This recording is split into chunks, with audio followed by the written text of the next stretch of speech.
ಎಲ್ಲರಿಗೂ ಕೂಡ ನಮಸ್ಕಾರ. ಮೊದಲನೆಯದು ಸ್ತನಗಳಲ್ಲಿ ನೋವು ಕಾಣಿಸಿಕೊಳ್ಳುವುದು.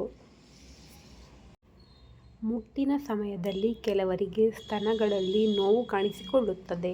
ಅದೇ ರೀತಿ ಗರ್ಭಧರಿಸಿದಾಗಲೂ ನೋವು ಕಂಡುಬರುವುದು. ಸ್ವಲ್ಪವಷ್ಟೇ ರಕ್ತದ ಕಲೆ ಕಂಡುಬಂದರೆ,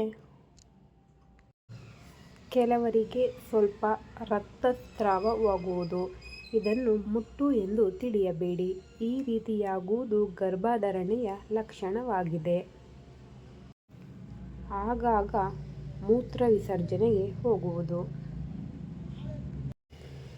ಮಲಬದ್ಧತೆ ಸಮಸ್ಯೆ, ಆಗಾಗ ಮೂತ್ರ ವಿಸರ್ಜನೆಗೆ ಹೋಗಬೇಕೆನಿಸುವುದು ಆದರೆ ಗರ್ಭಧಾರಣೆಯ ಮೊದಲ ಲಕ್ಷಣವಾಗಿದೆ.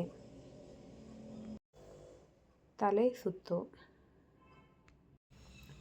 ಕೆಲವರಿಗೆ ಬೆಳಗ್ಗೆ ಎದ್ದ ತಕ್ಷಣ ತಲೆ ಸುತ್ತು ಉಂಟಾಗುವುದು. ಪ್ರತಿದಿನ ಈ ರೀತಿ ಉಂಟಾಗುತ್ತಿದ್ದರೆ ಗರ್ಭವತಿಯಾಗಿರಬಹುದು. ಆಹಾರದ ಘಮಕ್ಕೆ ವಾಂತಿ ಬರುವುದು. ಆಹಾರ ತಿನ್ನಲಿಕ್ಕೆ ಸಾಧ್ಯವಾಗುವುದಿಲ್ಲ. ಏನು ತಿಂದರೂ ಆಹಾರದ ಘಮ ಮೂಗಿಗೆ ಬಡಿದ ತಕ್ಷಣ ವಾಂತಿ ಬರುವುದು ಉಂಟಾಗುವುದು. ಮುಟ್ಟು ಆಗುವುದಿಲ್ಲ. ಮುಟ್ಟು ಆಗದಿದ್ದರೆ ಗರ್ಭಧಾರಣೆಯ ಪ್ರಮುಖ ಲಕ್ಷಣವಾಗಿದೆ. ಅನಿಯಮಿತ ಮುಟ್ಟಿನ ಸಮಸ್ಯೆಯೇ ಇರುವವರು ಪರೀಕ್ಷಿಸುವುದು ಒಳ್ಳೆಯದು. ತುಂಬ ಹಸಿವು, ಎಷ್ಟು ತಿಂದರೂ ಆಗಾಗ ಹಸಿವು ಆಗುತ್ತಿದೆಯೇ?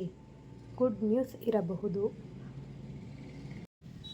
ತಲೆನೋವು. ಮೊದಲ 3 ತಿಂಗಳಿನಲ್ಲಿ ಹಾರ್ಮೋನ್ಗಳ ವ್ಯತ್ಯಾಸದಿಂದ ತಲೆನೋವು ಉಂಟಾಗುವುದು.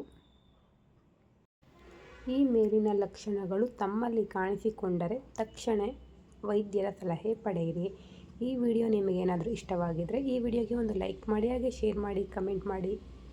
ಎಲ್ರಿಗೂ ಕೂಡ ಧನ್ಯವಾದಗಳು. Thank you.